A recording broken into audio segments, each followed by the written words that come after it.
If you own a business but have no idea what it's worth, then you're not alone. But that's a problem.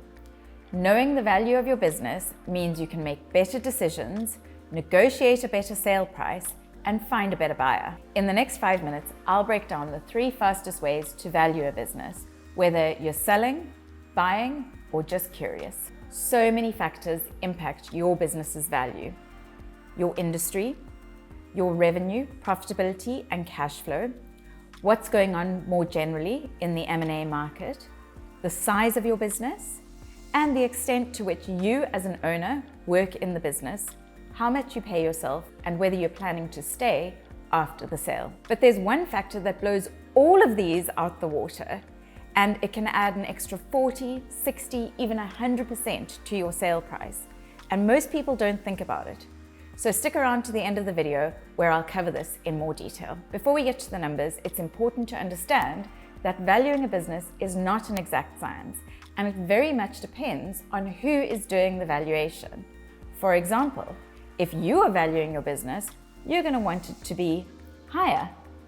If a buyer is valuing your business, they're going to go to the lower end of the spectrum. And if a broker is valuing your company because they want to win your business, they'll probably also give you a slightly inflated valuation. That means the same business can have wildly different valuations, on paper at least. The 3 common valuation methods. Let's say you have 2 coffee shops on the same street that each turn over £500,000.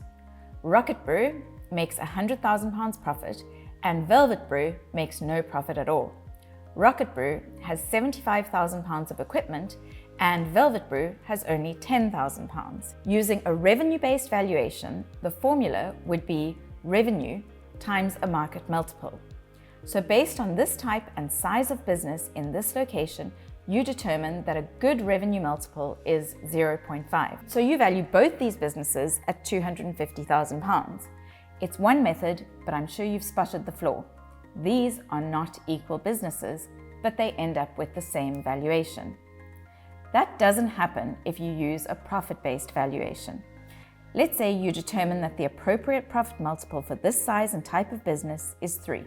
Then the business valuations look like this: 300,000 versus 0. Finally, with asset-based valuation, the formula is assets minus liabilities equals business value. Again, if you look at these coffee shops, their valuations are very different and don't appear to reflect the true value of the businesses. In reality, most valuations use a combination of these methods. You've probably heard people say, businesses in this industry sell for 3 times profit and businesses in that industry sell for 5 times profit. But these multiples are just guidelines, they are not set in stone.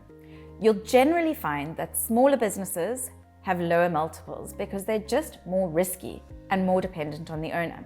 Larger businesses have higher multiples because they're generally more stable and the risk is diversified across multiple employees and multiple clients. But how do you find the right multiple?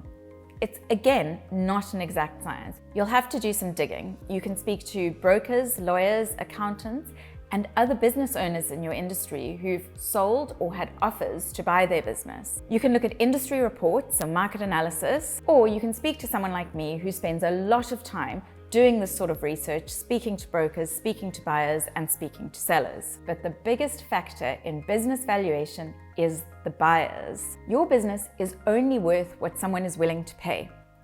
So if you have a brilliant valuation on paper, but you can't find a buyer, then that valuation is just pure fiction.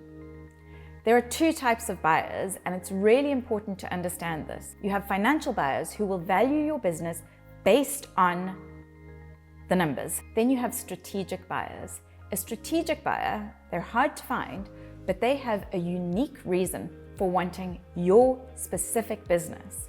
And if you can find a strategic buyer, somebody who really wants your business because it does something for them, you're going to find a buyer that's going to pay more, sometimes a lot more. If you find a strategic buyer, the valuation formulas become completely irrelevant. Business valuation isn't an exact science.